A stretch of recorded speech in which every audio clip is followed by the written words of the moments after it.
Well, week 6 has come and gone, and the big mystery surrounding this past week in NFL was what the hell happened in Lambeau. Now, bear in mind, I knew full well that Dallas is going to be tough. After all, for the first time since they had Drew Bledsoe, Dallas actually had a competent quarterback, Dak Prescott. But even so, I thought we were going to win this game, and I don't know what that was out there. But those aren't the Packers I know. Those are not the Packers I know and I've watched for so many years. How could we just sputter like that? I don't get it. And I know Dallas has a good defense, but come on. Something is amiss. Something is very, very amiss in Lambeau, and whatever is up needs to get fixed. It's definitely not Rodgers. He's his usual Rodgers self, but the people around him need to get going. I don't know what's going on. This is a weird year. I mean, the Vikings, who have one of the worst quarterbacks in the league, are actually 5-0. So we actually have to get up off our asses and get playing over here. And speaking of the Vikings, they were off last week, so our loss knocked us 2 games behind them, and we kick off week 7 tomorrow night at home against our favorite punching bag, the Bears. But and meanwhile,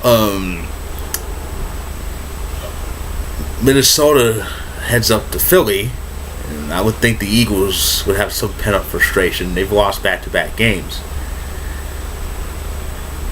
Speaking of Angry Birds, I'm not just talking about these Angry Birds. The Falcons and the Seahawks. As usual, the referees handed yet another game to Seattle. This has been going on ever since Super Bowl 48. And yes, I said Super Bowl 48 and not the failed Mary game, because when I say the refs, I mean the actual refs. That game had scabs in it. I'm not counting that game. I'm talking about Super Bowl 48 when the refs let the Seattle Seahawks get away with absolute murder, allowing them to blow out Denver. Come on. You honestly think in a fairly officiated game, a team with Russell Wilson as their quarterback would blow out a team with Peyton Manning as their quarterback? Hell no. But enough about that. Let's talk about the game the refs gave Seattle on Sunday. Now, you all saw it. Richard Sherman and another Seahawk, they were all over that receiver. So why in all that is holy was there no flag? I mean, come on. Every analyst called it pass interference. Rondé Barber, who called the game, said it was pass interference, and he's a former defensive back, okay?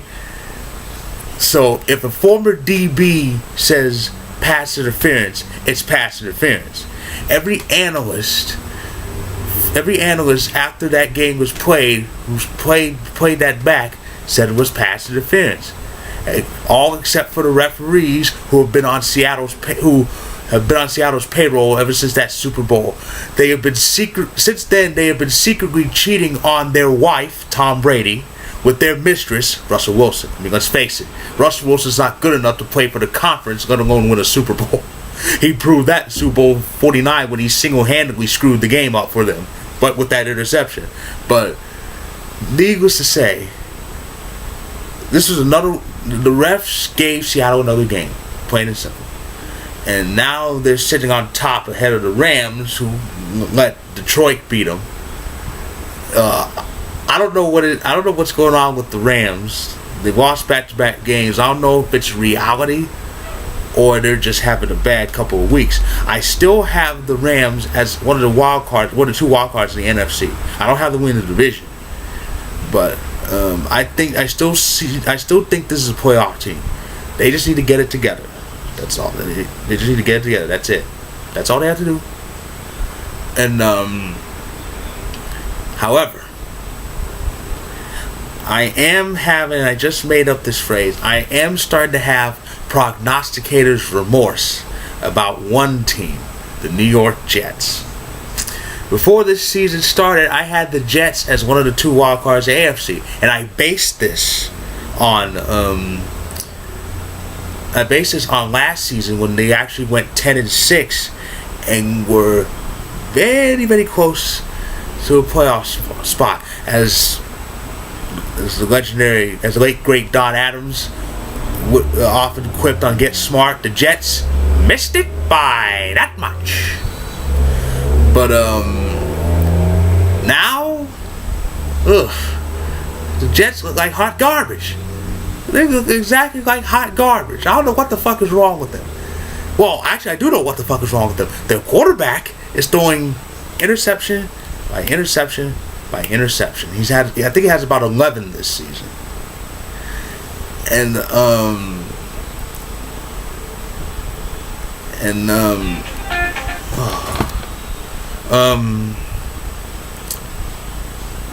the Jets, they are a mess.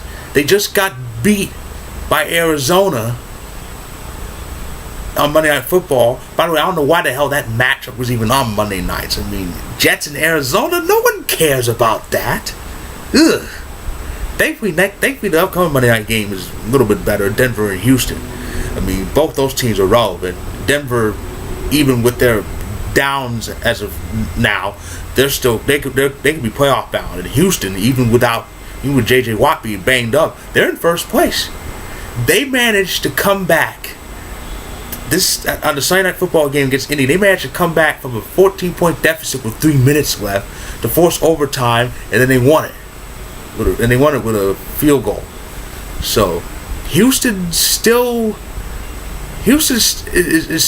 that team to beat in the AFC South. They're still that top team in the AFC South. Speaking of strong teams in the AFC, the Steelers took a bad hit on Sunday when Ben Roethlisberger got hurt, and of course it was reported that he had to undergo surgery and he'll be out for God knows how long. I still say Pittsburgh will win the North because there's nothing in it. I mean, the Browns are still the Browns, the Bengals still have Dalton, and the Ravens still have Flacco. So yeah, the North still belongs to the Steelers. It's gonna take more than Big Ben being out for God knows how long for them to fall off the AFC North. I mean, the Ravens, Bengals, and Browns all suck, all of them. And so yeah, Pittsburgh. So Steelers fans, you have nothing to worry about. You have nothing to worry about. The Steelers will still win the North because it's a cesspool. It is a complete cesspool. And so, and the Panthers just keep on free falling. It's ridiculous. They're 1-5 too. And I have to mention this before I end this video. The Raiders are moving one step closer to being Vegas bound. They made the announcement. Now it's up for the owners to approve it. Relocation has to be approved. For relocation to happen, forgive my stutter, please. It has to be 24 out of 32 owners have to approve it. Of course, 24 out of 32, that's equivalent to 3 out of 4. It's a 3 out of 4, 75% vote. And if that happens, Vegas is getting the NFL. Shit, Vegas is getting everything. They got an NHL team coming, and they could have the NFL coming. It's going to be big for Las Vegas. So that's my review of Week 6. Week 7 starts tomorrow night at Lambeau Field. We have the Bears. Another international game. The Rams are going to play the Giants in London. The Sunday night game is Seahawks in Arizona. More Angry Birds. And like I said, Houston Denver is the Monday night game. So that's what's in store for Week 7. So enjoy that, and Packers get back on track, please. Good day, football fans.